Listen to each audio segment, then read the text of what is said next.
Benjamin നെതന്യാഹുവിന്റെ നേതൃത്വത്തിലുള്ള യുദ്ധകാല മന്ത്രിസഭയിൽ നിന്ന് ബെന്നി ഗാൻസ് രാജിവെച്ചു. ബെന്നി ഗാൻസ് തന്നെയാണ് തന്റെ രാജി പ്രഖ്യാപിച്ചത്. ഗസയിൽ ഇസ്രായേൽ അധിനിവേശം 8-ാം മാസത്തിലേക്ക് കടന്നിരിക്കെയാണ് ബെന്നി ഗാൻസിന്റെ രാജി.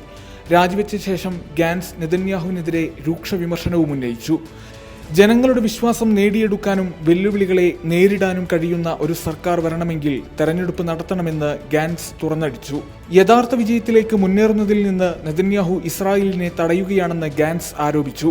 അതിനാലാണ് യുദ്ധകാല സർക്കാരിൽ നിന്ന് രാജിവെക്കുന്നത്. വലിയ ഹൃദയഭാരത്തോടെയാണ് തീരുമാനമെടുത്തത്.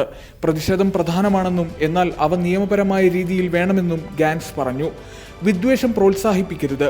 ഇസ്രായേലികൾ പരസ്പരം ശത്രുക്കളല്ല. നമ്മുടെ ശത്രുക്കൾ അതിർത്തിക്ക് പുറത്താണ്.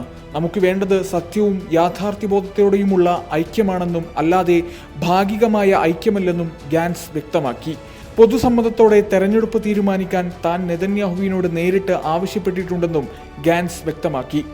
കഴിഞ്ഞ മാസവും താൻ രാജിവെക്കുമെന്ന് ഗാൻസ് ഭീഷണി മുഴക്കിയിരുന്നു.